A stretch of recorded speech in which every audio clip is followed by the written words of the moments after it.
విద్యా సంస్థల అధినేతగా, విద్యావేత్తగా, సంఘ సేవకునిగా వివిధ రంగాల్లో రాణిస్తూ వచ్చిన నడికుదిటి ఈశ్వరరావు గారు ఈరోజు ఎచ్చెర్ల అసెంబ్లీ నియోజకవర్గం నుంచి కూటమి అభ్యర్థిగా పోటీ చేస్తున్నారు. ఇప్పుడు వారితో మనం మాట్లాడదాం. నమస్కారం ఈశ్వరరావు గారు. నమస్కారం సార్. బీజేపీ, టీడీపీ ఎన్నోసార్లు పొత్తు పెట్టుకొని పోటీ చేసినప్పటికీ ఫస్ట్ టైం శ్రీకాకుళం జిల్లాలో పొత్తులో భాగంగా బీజేపీ తరఫున సీటు వచ్చినటువంటి మొట్టమొదటి అభ్యర్థి మీరు. దీనికి మీరు ఎలా ఫీల్ అవుతూ ఉన్నారు? చాలా సంతోషం సార్. ఎందుకంటే ఎక్కడైనా ఒక పార్టీ నుంచి పోటీ చేయడం సాధ్యమవుతుంది, కానీ ఒకేసారి 3 పార్టీల అభ్యర్థిగా ఉమ్మడిగా పోటీ చేసే అవకాశం అది ఎచ్చెర్ల నుంచి నాకు రావటం చాలా సంతోషం. ఎచ్చెర్ల 2 జిల్లాలకి, శ్రీకాకుళం, విజయనగరం 2 జిల్లాలకి కూడా ఉమ్మడి కాన్స్టిట్యున్సీ. శ్రీకాకుళంకి రెవెన్యూ జిల్లా, విజయనగరంకి పార్లమెంటరీ జిల్లా. ఈ 2 జిల్లాలకు సంబంధించిన కాన్స్టిట్యున్సీ ఎచ్చెర్ల అది ప్రాముఖ్యం కలదు మొదటి నుంచి కూడా. ఇటువంటి ఎచ్చెర్ల నియోజకవర్గంలో కూటమిలో, ఎన్డీఏ కూటమిలో భాగంగా నాకు భారతీయ జనతా పార్టీ తరఫున కమలం గుర్తు మీద పోటీ చేసే అవకాశం నాకు రావడం చాలా సంతోషం. సామాజిక వర్గాలనే ప్రామాణికంగా తీసుకుని టిక్కెట్లు ఇస్తున్నటువంటి ఈ రోజుల్లో సామాజిక వర్గాలతో ప్రమేయం లేకుండా ఇవాళ మీకు ఒక రాజకీయ పార్టీలో 3 పార్టీల కూటమిలో టిక్కెట్ వచ్చింది. అయితే దీన్ని మీరు ఏ రకంగా ఎదుర్కోవడానికి సిద్ధంగా ఉన్నారు? సామాజికంగా అంటే కన్నా సర్వీస్కే ఎక్కువ ప్రాముఖ్యత ఇస్తున్నారు ప్రజలు. కులాలు చూడడం లేదు, గుణం చూస్తున్నారు. ఎక్కడికి వెళ్ళినా ఒకటే, ఎన్ఈఆర్కి సీట్ రావాలి అని ఎచ్చెర్లో ప్రతి ఓటరు కూడా కోరుకున్నారు వాళ్ళ మనసులో. ఎంతోమందిని చూసాం.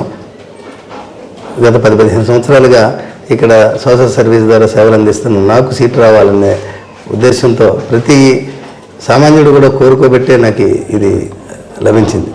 కానీ కులాలు ఏమాత్రం అంటే కులాలు చూస్తుంది ఏంటంటే సీట్ల వరకే కులాలు చూస్తున్నారు, కానీ ఆ సీట్ల మీద గెలిచి ఆ కులాలనే మర్చిపోతున్నారు. మరి ఏ కులంతో సీటు గెలిచారో ఆ తర్వాత ఆ కులం కోసం కూడా మర్చిపోతున్నారు. అంచేది ప్రజల్లో అయితే ఓటర్స్ ఎవరు కూడా కులం చూసి ఓటేయట్లే, మనిషిని మంచి నాయకుడు మంచివాడా కాదా అని చూస్తారు. ఎచ్చెర్ల అసెంబ్లీ నియోజకవర్గంలో 30,000 మందిని సభ్యులుగా మీరు బీజేపీలో సభ్యులుగా చేర్చడం, స్థానిక సంస్థల ఎన్నికల్లో 2 పంచాయతీల్ని, ఎంపీటీసీల్ని వీటన్నిటినీ కూడా బీజేపీ తరఫున గెలిపించుకోవడం లాంటి అంశాలన్నీ మీకు టికెట్ రావడానికి దోహదపడ్డాయా? ఇంకేమైనా సామాజిక వర్గం కానీ? అంతే కదా. నేను తెలుగుదేశం కార్యకర్తగా మొదటి నుంచి ఉన్నాను. తెలుగుదేశంలో పనిచేశాను, హౌసింగ్ కార్పొరేషన్ డైరెక్టర్గా పనిచేశాను. 2014-19 2 జనరల్ ఎలక్షన్లో కూడా తెలుగుదేశం నుంచే చేశాను. తర్వాత పరిణామాల్లో వచ్చిన మార్పుల్లో భాగంగా నాకు తప్పనిసరి భారతీయ జనతా పార్టీకి ఆహ్వానం మీద వెళ్ళటం జరిగింది. భారతీయ జనతా పార్టీ నాకున్నప్పుడు పరిస్థితుల్లో నన్ను అర్థం చేసుకుని నన్ను ఆదరించింది. పార్టీకి నేను చేసిన ఈ 5 సంవత్సరాల్లో నేను చేసినటువంటి సేవ ఏదైతే సభ్యత్వాలు కానివ్వండి, పార్టీ డెవలప్మెంట్ కోసం నేను చేసిన కార్యక్రమాలు కానివ్వండి, పాదయాత్రలు కానివ్వండి, ఏ కార్యక్రమం పార్టీ నాకు అప్పచెప్పినా దాన్ని అన్నింటినీ విజయవంతం చేసుకుని వచ్చాను. అలాగే ఈరోజు 2 సర్పంచులు, 2 ఎంపీటీసీలు ఇవన్నీ కూడా గెలిపించుకోవడం, ఇవన్నీ కూడా 40 కాన్స్టిట్యున్సీల్లో ఎంపీటీసీ కాన్స్టిట్యున్సీల్లో పోటీ పెట్టడం, జడ్పీటీసీలు పోటీ పెట్టడం, 4 జడ్పీటీసీలకి 25,000 ఓట్ల పైన రావటం, ఇవన్నీ కూడా నా పనితనానికి నిదర్శనంగా నిలిచాయి. అయితే మా అధ్యక్షురాలు పూర్ణేశ్వర్ గారు, నా రాష్ట్ర అధ్యక్షురాలు పూర్ణేశ్వర్ గారు నా పేరుని ఢిల్లీకి పంపించారు మా నరేంద్ర మోడీ గారికి. ఈ కూటమిలో భాగంగా హెచ్ఎల్ని నాకు అభ్యర్థిగా ఇవ్వమని చెప్పి పంపించడం జరిగింది. నిన్నే మోడీ గారు యాక్సెప్ట్ చేసి చంద్రబాబు నాయుడు గారి దగ్గర పంపించారు. చంద్రబాబు నాయుడు గారు కూడా చూసి ఈశ్వరరావు అంటే ఎవడో కాదు, బయటవాడు కాదు, మా ఇదివరకు తెలుగుదేశంలో పనిచేసిన కార్యకర్త, సిన్సియర్ కార్యకర్త, ఇతనికి ఇవ్వచ్చు అని చెప్పి ఆయన కూడా వెంటనే నన్ను యాక్సెప్ట్ చేసి అందరూ పవన్ కళ్యాణ్ గారు అభిమానించి అందరూ కూడా నాకు ఈ అవకాశం కల్పించారు. ఎచ్చెర్ల అసెంబ్లీ నియోజకవర్గం అంటే పారిశ్రామిక ప్రగతి ఒకవైపు ఉన్న నియోజకవర్గం, అలాగే వలసలు కూడా ఎక్కువ ఉన్న డ్రాట్ ఏరియా కూడా ఎక్కువ ఉన్నటువంటి నియోజకవర్గం, వలసలు ఎక్కువ ఉన్నటువంటి ప్రాంతం. వీటన్నిటినీ కూడా ఎలా మీరు ఓవర్కమ్ చేస్తారు? మొదట్లో హెచ్ఎల్ నియోజకవర్గం వ్యవసాయ ఆధారిత ప్రాంతం అండి. అంతా మెట్ట ప్రాంతం ఇదంతా. అంతకుముందు నారాయణపురం ప్రాజెక్టు కాలువ ఒకటి వచ్చింది. నారాయణపురంలో హెచ్చర్ల మండలానికి కొంతవరకు నీరు వచ్చేది. తర్వాత మడ్డివలస ప్రాజెక్టు, అది కూడా 30 సంవత్సరాల క్రితం మడ్డివలస ప్రాజెక్టు చేస్తే అది హెచ్చర్లకు పూర్తిగా రాలేదు. చేసేయడంలో కొంత భాగంగా వచ్చి ఆగిపోయింది. దాన్ని ఇప్పటివరకు పూర్తి చేయలేదు. అది దాని ఒరిజినల్ ప్లాను గుడుమూరు పెద్ద చెరువు తీసుకురావాలి, అక్కడ మినీ రిజర్వాయర్ కట్టాలి. అది కడితే హెచ్చర్ల లావేరు మండలాలకు తాగునీరు సరిపోతుంది. ఆ ప్రాజెక్ట్ ఇప్పటివరకు పూర్తి అవ్వాలి. 30 సంవత్సరాల నుంచి చేసేయడంలోనే ఆగిపోయింది కొంత ఏరియాలో. దాన్ని పూర్తి చేయాలి. అలాగే తోటపల్లి కాలువ 2003లో చంద్రబాబు నాయుడు గారు శంకుస్థాపన చేసిన కాలువ 2004లో గవర్నమెంట్ మారిన తర్వాత కాంగ్రెస్ ప్రభుత్వం మెయిన్ కాలువ తవ్వేసి అలాగా వదిలేసారు తప్పించి దానికి మైనర్ కాలువ తవ్వాల. 2014లో మళ్ళీ కళా వెంకట్రావు గారు ఎమ్మెల్యే అయినాక నేను కళా వెంకట్రావు గారు చంద్రబాబు నాయుడు గారి దగ్గరికి వెళ్ళి మాకు ఇలా ఉంది పొజిషన్, మాకు ఇక్కడ తోటపల్లి కాలువను పూర్తి చేయాలంటే అప్పుడు చంద్రబాబు నాయుడు గారు 230 కోట్ల రూపాయలు రిలీజ్ చేసి మేజర్ కాలువల నుంచి మైనర్ కాలువలు తవ్వించి మైనర్ కాలువల ద్వారా ట్యాంక్స్ ఫిల్ చేయాలి. మన దాంతో ట్యాంక్ బేస్డ్ కల్టివేషన్. ట్యాంకులు పూర్తయితేనే వ్యవసాయం పండుతుంది, కానీ కాలువల్లోకి నీరు వస్తే పండదు. సో అలా ట్యాంకులు కనెక్టివిటీ ఇచ్చి దాన్ని ఏర్పాటు చేశారు. 2014 నుంచి 19 వరకు నీరు వచ్చింది. 2019 తర్వాత దాన్ని మెయింటెనెన్స్ చేయక పూడికలు తీయక ఆ నీరు రాకపోయి ఆగిపోయింది. ఇప్పుడు 5 సంవత్సరాల నుంచి ఏ కాలువ నుంచి కూడా నీరు రావట్లేదు. ముందు వాటిని పునరుద్ధరించాలి. కాలువల ద్వారా నీరు ఇచ్చి రైతాంగాన్ని ఆదుకోవాలి. రైతులను ఆదుకుంటే 2 పంటలు పండించి రైతాంగాన్ని.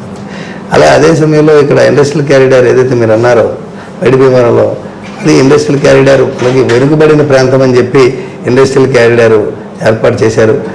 చాలా కంపెనీలు ఇక్కడికి వచ్చాయి, ఫార్మాన్యూటికల్ కంపెనీస్ వచ్చాయి. ఈ కంపెనీలన్నీ ఎక్కడో సిటీస్లో ఉండేవి ఒకప్పుడు. కాకపోతే అక్కడ ఉన్న పొల్యూషన్ ప్రాబ్లమ్స్ అవన్నీ చూసుకొని ఇది వెనుకబడిన ప్రాంతం, ఇక్కడ అంతా ఎవరు పెద్దగా ఇది ఉండదని చెప్పి అప్పట్లో ఇక్కడికి వచ్చి తక్కువ రేట్లకు భూములు కొని ఇక్కడ ఫ్యాక్టరీలు పెట్టడం జరిగింది. ఎంప్లాయ్మెంట్ వస్తుంది, మన వాళ్ళు కూడా ఇక్కడ ఎంప్లాయ్మెంట్ వస్తుంది, ఎంప్లాయ్మెంట్ వస్తే మన వాళ్ళు బాగుపడతారు కదా అనే ఆలోచనతో భూములు ఇవ్వడం జరిగింది. కానీ ఇప్పుడున్న పొజిషన్లో అయితే ఇక్కడ ఎవరికి కూడా లోకల్ వాళ్ళకి వాళ్ళు జాబ్స్ ఇవ్వట్లేదు. అంతా బయట నుంచి తీసుకొచ్చి జాబులు వేపిస్తున్నారు. ఏమంటే లోకల్గా మీ దగ్గర ఎవరు స్కిల్ లేదని పెడుతున్నారు. సో దాన్ని మనం ఓవర్కమ్ చేయాలి. మేనేజ్మెంట్తో మాట్లాడతాం. ఫ్యాక్టరీలు బాగుండాలి, వాళ్ళ ప్రొడక్టివిటీ బాగుండాలి, వాళ్ళకి అవసరమైన సదుపాయాలు కల్పించాలి. అదే సమయంలో అక్కడ లభిస్తున్నటువంటి ప్రతి మ్యాన్ పవర్ని కూడా మన లోకల్ పీపుల్కి వచ్చే విధంగా తీసుకోవాలన్నది నా ఆలోచన. స్థానికంగా ఉన్న నిరుద్యోగ యువత చాలామంది ఉన్నారు. అంటే ఫ్యాక్టరీలు ఇదే ప్రాంతంలో ఏర్పాటు చేస్తున్నప్పటికీ ఉద్యోగాలు, ఉన్నతమైన ఉద్యోగాలు ఎక్కడ వరకు వచ్చి ఇక్కడ వారికి రావట్లేదు. మరి దీనికి స్కిల్ డెవలప్మెంట్ మీద ట్రైనింగ్ ప్రోగ్రామ్ అదే నా మెయిన్ మోటో. ఇప్పుడు ఎవరైతే ఫ్యాక్టరీలతో మాట్లాడితే వాళ్ళు ఏమంటున్నారంటే మీ లోకల్ పిల్లలకి ఎవరికి కూడా స్కిల్స్ లేవు, సరైన స్కిల్స్, మాకు ఫ్రెష్ కావాలి, బాగా టాలెంటెడ్ కావాలి అంటారు. వెంటనే స్కూల్ నుంచి రిలీజ్ అయిన వెంటనే తీసుకోవాలంటే ఉద్యోగం ఇస్తే కదా వాళ్ళకి వస్తుంది, ఫ్రెష్ ఎలాగవుతారు. సో వాళ్ళకి స్కిల్స్ లేవంట. నేను ఇప్పుడు డెఫినెట్గా నాకు ఎమ్మెల్యేగా నేను రాబోయే కొద్ది రోజుల్లో చేసే పని అదే. ఫ్యాక్టరీ మేనేజ్మెంట్తో మాట్లాడతాను. వారికి ఎటువంటి స్కిల్స్ పర్సన్స్ కావాలో అటువంటి స్కిల్ పర్సన్ తయారు చేసే స్కిల్ డెవలప్మెంట్ని కూడా సెంట్రల్ గవర్నమెంట్తో మాట్లాడి స్కిల్ డెవలప్మెంట్ కేంద్రాన్ని కూడా మన హెచ్చర్లలోనే పెట్టాలనేది నా జీవం. ఇప్పుడు ఎన్నికల్లో ప్రచారంలో మీ తాలూకా ప్రధానమైనటువంటి ప్రచార అస్త్రాలు ఏంటి? నాకున్నది ఒకటే జీవం, సాగునీరు ఇవ్వాలి, తాగునీరు. ప్రతి అక్కచెల్లికి కూడా తాగునీరు. ఇప్పుడు తోటపాలెం ఉంది హెచ్చర్లో. ఆ ఏరియా అంతా కూడా నాగావళి నదికి పక్కనే ఉంటుంది, కానీ అక్కడ నీరు దొరకదు. 300, 400, 500 అడుగులు వెళ్తే కానీ నీరు రాని ప్రదేశం. అక్కడ ఎప్పటి నుంచో నా చిన్నప్పటి నుంచి వింటున్నాను, అక్కడ ఎత్తిపోతల పథకం ద్వారా మినీ రిజర్వాయర్ కట్టి అక్కడ తాగునీరుకి మనం ప్రిఫరెన్స్ ఇవ్వాలి. తాగునీరు ఇస్తే హెచ్చర్ల మండలం అంతా తాగునీరు వస్తుంది. అలాగే ప్రధానమంత్రి జలజీవన్ మిషన్ కింద పూర్తిగా ప్రతి ఇంటికి మంచినీరు ఇవ్వాలన్నది ప్రధానమంత్రి గారి ఆశయం. దాన్ని పూర్తి చేసే బాధ్యత తీసుకున్న ప్రతి ఇంటికి మంచినీరు, వ్యవసాయానికి సాగునీరు. అదే సమయంలో మన నిరుద్యోగిత ఎవరున్నారో వాళ్ళందరికీ కూడా ఇక్కడ ఉన్నటువంటి ఫ్యాక్టరీల్లో ఏదో రకమైన ఉద్యోగం, వాళ్ళకి తగ్గ ఉద్యోగం, లేదంటే ఉద్యోగం చేయని వాళ్ళకి ఏదో రకమైన అసలు లోన్ పెట్టి ఏదైనా ఉపాధి ఇవ్వడం అనేది నా ప్రధాన అంశంగా తీసుకున్నాను. ప్రస్తుతం బీజేపీ, జనసేన, టీడీపీ ఈ 3 పార్టీలకు సంబంధించిన మేనిఫెస్టో, ఎజెండా పూర్తి స్థాయిలో ప్రజల్లోకి ఉమ్మడిగా వెళ్తుందండి. ఉమ్మడిగా చంద్రబాబు నాయుడు గారు చేస్తున్నటువంటి సూపర్ 6 పథకాలు, పెన్షన్ 3,000 నుంచి 4,000 చేయడం, వృద్ధులకి 6,000 చేయడం, అలాగే మహిళలకి ప్రతి నెల కూడా 1,500 రూపాయలు వాళ్ళ స్త్రీ నిధి కింద వాళ్ళ అకౌంట్లో వేయడం, అలాగే మహిళల పిల్లలు ఎవరైనా ఉన్నారు చదువుకుంటున్న వాళ్ళకి ప్రతి బిడ్డకి కూడా 15,000 రూపాయలు, ఒక బిడ్డకి 15, ఇద్దరైతే 30, ముగ్గురైతే 45,000. అలాగా ఎంతమంది ఉంటే అన్ని 15,000 సంవత్సరానికి అక్కచెల్లెల అకౌంట్లోకి వేయడం. అలాగే వాళ్ళు అక్కచెల్లెలు ప్రతి నెలకి 3 గ్యాస్ సిలిండర్లు ఫ్రీగా ఇస్తున్నారు. అలాగే ఆర్టీసీ బస్సు ఫ్రీ చేస్తున్నారు. ఇన్ని రకాలుగా మహిళలకి ఆదుకుంటున్నారు. అదే సమయంలో వ్యవసాయదారులు రైతులందరికీ కూడా ప్రతి రైతుకి కూడా సంవత్సరానికి 20,000, 5 సంవత్సరాలు కలిపి ₹1,00,000 వాళ్ళకి పెట్టుబడి నిధి కింద ఇస్తున్నారు. నిరుద్యోగ యువత ఎవరున్నారో, ఉద్యోగాలు లేకుండా ఖాళీగా కూర్చున్నారో వాళ్ళందరికీ ఉద్యోగాలు వచ్చే వరకు కూడా నిరుద్యోగ వృత్తి కింద 3,000 రూపాయలు ఇస్తున్నారు. ఇది చంద్రబాబు నాయుడు గారు ఇస్తున్నటువంటి సంక్షేమ కార్యక్రమం. ఓబీసీకి మాత్రం దాన్ని 50 సంవత్సరాలకి తీసుకురావడం జరిగింది పెన్షన్. ఈ విధంగా చంద్రబాబు నాయుడు గారు అన్ని సంక్షేమ పథకాలు ఉన్నాయి. నరేంద్ర మోడీ గారు ఇప్పుడు ఉన్నారు, రైస్ ఇస్తున్నారు, కోటా రైస్ ఇస్తున్నారు. ప్రతి మనిషికి 5 కేజీలు బియ్యం. ఈరోజు నరేంద్ర మోడీ గారు ఇస్తున్నారని చెప్పి రాష్ట్ర ప్రభుత్వం జగన్మోహన్ రెడ్డి పూర్తిగా అతను ఆపేశాడు. బియ్యం ఇప్పుడు రాష్ట్ర ప్రభుత్వం చేయవలసిన కోటాను ఆపేసి ఓన్లీ నరేంద్ర మోడీ గారు ఇస్తున్న కోటా వస్తుంది. బియ్యం ఇస్తున్నారు, ఇంటింటికి నీరేమని చెప్పారు. అదేవిధంగా ప్రతి ఎవరు ఇల్లు కట్టుకుంటామంటే వాళ్ళకి ₹1,80,000 ప్రధానమంత్రి ఆవాస్ యోజన కింద ₹1,80,000 రాజకీయాలకు అతీతంగా ఎవరు కట్టుకున్నా అది ఇవ్వమని చెప్పారు. ఇల్లు ఇచ్చారు. ఉపాధి హామీ కూలి పని ఉంది. ₹130 ఉన్న కూలీ నుంచి ఈరోజు ₹300 వరకు దాన్ని పెంచడం జరిగింది. ఇన్ని రకాలుగా నరేంద్ర మోడీ గారు అందరికీ కూడా. అలాగే ఈరోజు సచివాలయాల్లో ఎక్కడైనా సచివాలయం కడుతున్నారా, అంగన్వాడీ సెంటర్ కడుతున్నారా, వెల్నెస్ సెంటర్ కడుతున్నారా, రైతు భరోసా కేంద్రం కట్టినా, ఏది కట్టినా వీళ్ళు రంగులు రాసుకు ఈ లోకల్ రాష్ట్ర ప్రభుత్వం రంగులు రాసుకుంటుందో తప్పించి అక్కడ ప్రతి రూపాయి కూడా కేంద్ర ప్రభుత్వం నుంచి వచ్చింది. ఆ విధంగా చాలా సంక్షేమ కార్యక్రమాలు, అభివృద్ధి కార్యక్రమాలను ప్రధానమంత్రి నరేంద్ర మోడీ గారు చేస్తున్నారు. అదే సమయంలో చంద్రబాబు నాయుడు గారు వీళ్ళిద్దరు కలయిక మంచి చేస్తారు. దాన్ని డబుల్ ఇంజిన్ అంటాం. ఇక్కడ సర్కారు, అక్కడ సర్కారు. డబుల్ ఇంజిన్ సర్కారుతో ఆంధ్ర రాష్ట్రం డెవలప్ అవుతుంది. దాన్ని ప్రతి సామాన్యుడు కూడా ఈరోజు హరిచేస్తున్నారు.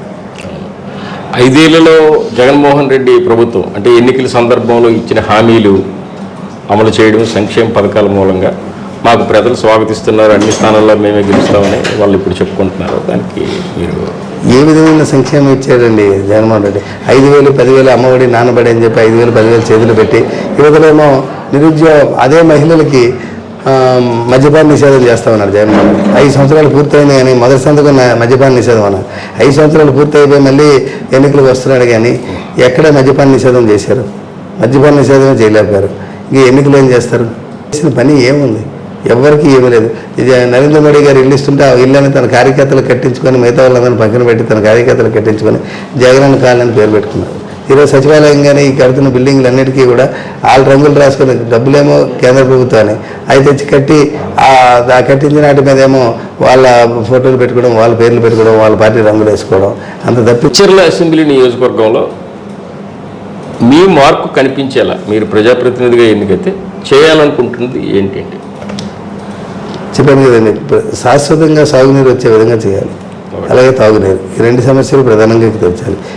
ముందు ఉద్యోగం. ప్రతి మనిషి కూడా ఆర్థికంగా స్థిరపడాలి, తలసరి ఆదాయం పెరగాలంటే ఏదో ఒక జీవనాధారం ఉండాలి. ఉద్యోగమో, వ్యాపారమో ఏదో ఒకటి ఉండాలి. ముందు అది కల్పించడం అనేది నా ముఖ్య ఉద్దేశం. ఇక్కడ చాలామంది చదువులు హార్డ్ వర్క్ చేసే పిల్లలు చదువుకునే వాళ్ళు ఉన్నారు. అయితే దురదృష్టవశాత్తు ఇక్కడ కంపెనీలో ఉద్యోగాలు రావట్లేదు.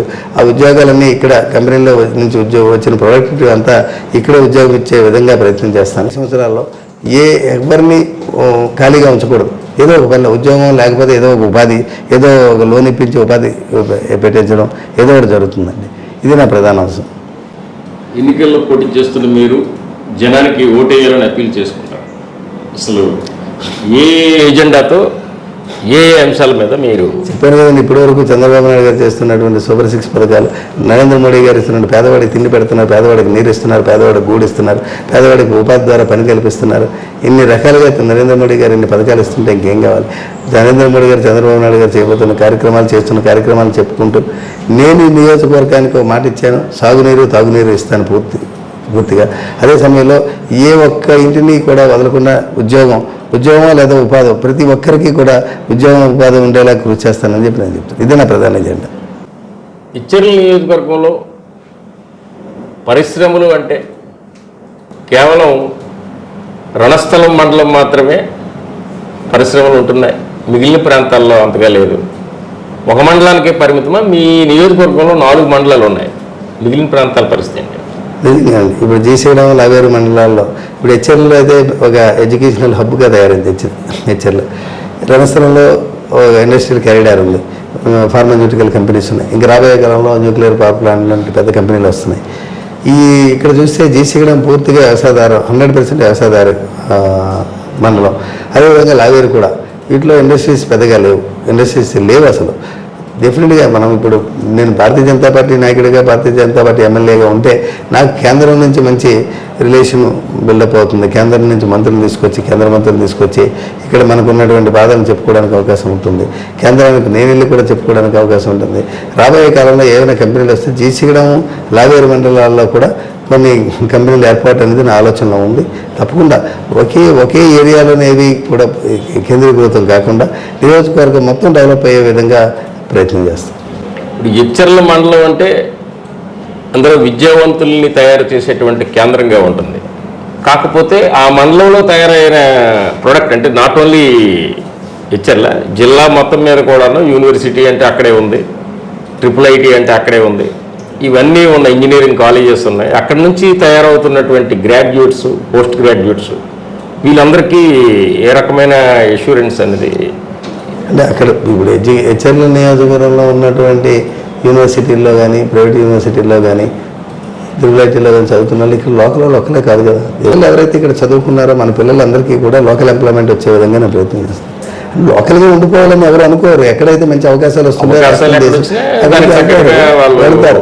లేని అవకాశాలు లేని వారు అందరికీ ఇక్కడే లోకల్గా ఉన్న కంపెనీల్లో ఉద్యోగం ఇవ్వాలి. వాళ్ళకి సరిపడైన అదే స్కిల్ డెవలప్మెంట్ చేసి కంపెనీలు కూడా, కొత్త కంపెనీలను కూడా ఆహ్వానిస్తున్నాం. వస్తాయి, డెఫినెట్గా వస్తాయి. మన ఏరియాలో ల్యాండ్స్ అవి ఇస్తాం, అన్నీ చేస్తాం. కాబట్టి డెఫినెట్గా పెద్ద కంపెనీలు వస్తాయి. కంపెనీ వస్తే మనకి ఆటోమేటిక్గా ఉపాధి దొరుకుతుంది. స్వాతంత్రం వచ్చిన నుంచి ఇప్పటి వరకు కూడాను జీసీగూడెం మండలం, లావేరు మండలం అంటే ప్యూర్లీ డ్రాప్ మండల్స్ అన్నది ఒక నినాదం ఉంది, వాస్తవం కూడా. దాన్ని ఎలా మీరు ఓవర్కమ్ చేస్తారు? నినాదం కాదు, ఒక స్వతంత్రం వచ్చిన దగ్గర నుంచి అన్ని నియోజకవర్గం మొత్తం అంతేనండి. అంతా కూడా వ్యవసాయ ఆధారమైన భూములు కాబట్టి మన కాలువలు పెద్దగా మనకి డెవలప్మెంట్ అవ్వకపోవడం, కరువు ప్రాంతాలు ఒకప్పుడు ఇవన్నీ చిన్నప్పుడు ఎవరు అంత కరువు ప్రాంతాలు పంటలు పండేవి కాదు. అయితే ఇప్పుడు కాలువలు వచ్చి కాస్త నీరు రావడం గట్రా జరుగుతుంది, పంటలు పండుతున్నాయి. డెఫినెట్గా అంటే ఇది గత 20-25 సంవత్సరాల నుంచి ఇండస్ట్రీస్ అన్ని, ఫార్మాస్యూటికల్ కంపెనీస్ అన్ని హైదరాబాద్ నుంచి ఇటు వచ్చాయి. కానీ అంతకుముందు ఇవి కూడా లేవు. ఎటువంటి డెవలప్మెంట్, ఎటువంటి ఎంప్లాయ్మెంట్ ఏం లేదు ఇక్కడ. ఈ కంపెనీస్ వచ్చినాక ఇప్పుడు ఎంప్లాయ్మెంట్ దొరుకుతుంది. అయితే ఆ ఎంప్లాయ్మెంట్ పూర్తి స్థాయిలో హెచ్ఎల్ నియోజకవర్గ పిల్లలకి అందట్లా బయట నుంచి తీసుకొచ్చి వాళ్ళు జాయిన్ చేసుకున్నట్లా జరుగుతుంది. దాన్ని ఎట్లాగైనా మేము డెవలప్మెంట్ చేసి అందులో ఆ ఫ్యాక్టరీలో వచ్చే ఉద్యోగాలన్నీ కూడా లోకల్గా ఉన్నటువంటి మన హెచ్ఎల్ నియోజకవర్గంలో ఉన్నటువంటి నిరుద్యోగ యువతకి ఇవ్వాలనేది మా ధ్యేయం. అధికార వికేంద్రీకరణ కోసం 3 రాజధానులు మేము ఏర్పాటు చేస్తున్నాం. అందుకు ఉత్తరాంధ్రలో మాకు ఎక్కువ సీట్లు కావాలన్నట్టుగా వైసీపీ అడుగుతుంది. దాని మీద మీ కామెంట్? 151 సీట్లు ఇచ్చారు. ఇంకెన్ని సీట్లు కావాలి? 5 సంవత్సరాలు పూర్తయింది. ఇప్పటి వరకు ఒక హామీ ఇవ్వలేదు. పాదయాత్ర చేస్తున్నప్పుడు అగజల్లికి జగన్మోహన్ రెడ్డి ఇచ్చినటువంటి వాగ్దానం మద్యపాన నిషేధం చేస్తామన్నారు. మొదటి సంతకమే మద్యపాన నిషేధం చేస్తామన్నారు. ఇప్పటి వరకు 5 సంవత్సరాలు పూర్తయింది కానీ నిషేధం జరగబడలేదు. ఇక్కడ నిషేధం పోగా తిరిగి ఇంకా వీధికి బెల్ట్ షాపులు పెట్టారు. గ్రామాల్లో 30-40 బెల్ట్ షాపులు ఉన్నాయి ఒక గ్రామంలో. అదేవిధంగా 130 రూపాయలు క్వార్టర్, 280 రూపాయలు క్వార్టర్ చేస్తే 300 రూపాయలు కూలి సంపాదించినట్టు 280 రూపాయలు క్వార్టర్కి ఇచ్చేస్తే ఇంకా భార్య పిల్లలకి ఏం పెడతాడండి? అది ఇచ్చింది కూడా మళ్ళీ కల్తీ మద్యం, ఒక నాసిరకమైన మద్యం, వాళ్ళ ఆరోగ్యం పోవడం, మనిషిని పిండడం. ఇటు పక్కేమో ఈ చేతితో అమ్మఒడి, నాన్నబడి అని చెప్పి 5,000, 15,000 చేతులు పెట్టడం. ఇటు పక్కేమో ఒక రోజుకి ప్రతి ఇంటి నుంచి, ప్రతి మద్యం సేవించే వాళ్ళ దగ్గర నుంచి 150 రూపాయలు లాగేస్తుంటే నెలకు 4,500, సంవత్సరానికి 50,000 పైన ఇటువైపు లాగేస్తుంటే ఇచ్చిందేమో 10-15 వేలు ఇటు ఇస్తున్నాడు. ఇటేమో 50,000 రూపాయలు ఒకే కుటుంబం నుంచి లాగేస్తున్నాడు. ధరలు ఒక ఎలక్ట్రిసిటీ బిల్లు ఉన్నాయి, ఎలక్ట్రిసిటీ 150 రూపాయలు ఉన్నాయి, కరెంటు బిల్లు ఈరోజు 500 రూపాయలు. ఇంతకుముందు ఎప్పుడు కూడా తెలుగుదేశం ప్రభుత్వంలో వరకు కూడా ఎక్కడా కూడా దళితులకి కరెంటు బిల్లు వచ్చేది కాదు. కానీ ఈరోజు దళితులకు కూడా బహుమతి ఇస్తున్నాడు జగన్మోహన్ రెడ్డి. చంద్రబాబు నాయుడు సమయంలో దళితులకు అసలు కరెంటు బిల్లు లేదు. అటువంటి రైసు, పేదలకు పెట్టే రైసు ఇదివరకు 2 కోటాలు ఉండేవి ఆంధ్రప్రదేశ్లో. ఒక కోట రాష్ట్ర ప్రభుత్వం, ఒక కోట మన కరోనా నుంచి నరేంద్ర మోడీ గారు ఒక కోట ఇవ్వడం ప్రారంభించారు, 5 కేజీల బియ్యం. ఈరోజు నరేంద్ర మోడీ గారు ఇస్తున్నారని పేరుతోని తను ఇవ్వాల్సిన, రాష్ట్ర ప్రభుత్వం నుంచి ఇవ్వాల్సిన కోటాను ఆపేశారు. పేదల దగ్గర బియ్యాన్ని, పేదల నోటి దగ్గర తిండిని కూడా లాక్కుంటున్నారు. చాలా దారుణం. రాష్ట్ర ప్రభుత్వం ఉండకూడదనే ప్రజలందరూ భావిస్తున్నారు. ఇటువంటి వాళ్ళకి అవకాశం ఇచ్చాం. 151 సీట్లతో అవకాశం ఇచ్చాం, 1-2 కాదు, ఫుల్ బెడ్జెడ్ అవకాశం, ఎక్కడ ఎదురు లేని అవకాశం వచ్చింది. అటువంటిప్పుడే సాధించడానికి ఇంకెన్ని సీట్లు కావాలనికి ఏం చేయగలరు ఇంకా చేయడానికి? 5 సంవత్సరాల్లో చేయలేంది ఇంకా కొత్తగా మళ్ళీ వచ్చే 5 సంవత్సరాల్లో ఏం చేయగలరని చెప్పగలరు ప్రజల దగ్గరికి. ఈరోజు ఎక్కడ కూడా వెళ్ళి ప్రజల దగ్గరికి వెళ్ళి చెప్తే వాళ్ళు వినే స్థితిలో లేరు, పొమ్మంటున్నారు కూడా. యాక్చువల్గా పారిశ్రామిక రంగం ఎక్కువ ఉన్న ఈ ప్రాంతంలో కార్మిక వర్గం కూడా ఎక్కువగా ఉంది. వాళ్ళకి ఎక్కడ ఒక ఈఎస్ఐ హాస్పిటల్ అనేది లేక చాలా అవస్థలు పడుతున్నారు. దాని గురించి అసలు మీరేమి? ఇక్కడ మొన్ననే ఆ సమస్య పరిష్కారం చేశారండి. కేంద్ర ప్రభుత్వం నుంచి ఈఎస్ఐ హాస్పిటల్ని 30 పడకల హాస్పిటల్ని ఇక్కడ పైడి భీమవరంలో ఏర్పాటు చేయడం జరిగింది. అది మాకు ఇస్తేనే భారతీయ జనతా పార్టీ మేము రిప్రజెంటేషన్ చేస్తేనే ఇక్కడ పారిశ్రామిక వాళ్ళలో ఈఎస్ఐ హాస్పిటల్ కావాలి కంపల్సరీ అంటే ఇక్కడ హాస్పిటల్ని కట్టించారు. మొన్ననే ఒక 2 నెలల క్రితం దాని ప్రారంభోత్సవం కూడా జరిగింది. ప్రధానమంత్రి గారితో చేతుల మీద ప్రారంభోత్సవం జరిగింది, అంటే వర్చువల్గా. అది పైడి భీమవరంలోనే, అది ఏవేళ్ళ పక్కన అది ఏర్పాటు చేయడం జరిగింది. ఈ నియోజకవర్గంకి ఇంతవరకు టీడీపీ తరఫున ఇన్ఛార్జిగా ఉన్న ఎక్స్ మినిస్టర్ గారు ఇప్పుడు చీపురుపల్లి నుంచి పోటీలో ఉన్నారు, మీరు ఇక్కడ పోటీలో ఉన్నారు. అప్పలనాయుడు గారు పార్లమెంట్కి పోటీ చేస్తున్నారు. మీతో అందరితో కోఆర్డినేషన్ సరిగా ఉందా? చాలా బాగుందండి, ఏం ప్రాబ్లం. కలిసి అప్పలనాయుడు గారు నేను ఒకే వయసులో ఉన్న వాళ్ళం, ఒకే మా ఇద్దరు అన్నదమ్ముల్లో ఉంటాం, మాకు ఎటువంటి ఇబ్బంది లేదు. ఒకరితో ఒకరు బాగా కోఆర్డినేట్ చేసుకుంటాం. కళా వెంకటరావు గారు అంటే మా గురువు గారు, ఆయనతో మమ్మల్ని ఆశీర్వదిస్తారు. ఎప్పుడు పలానా చేయండి, పలానా చేయ బాగుంటుంది అంటారు. కానీ ఎప్పుడు కూడా మాకు అంత ఇబ్బంది లేదు. మాకు ముగ్గురికి కూడా అవకాశాలు ఇచ్చారు.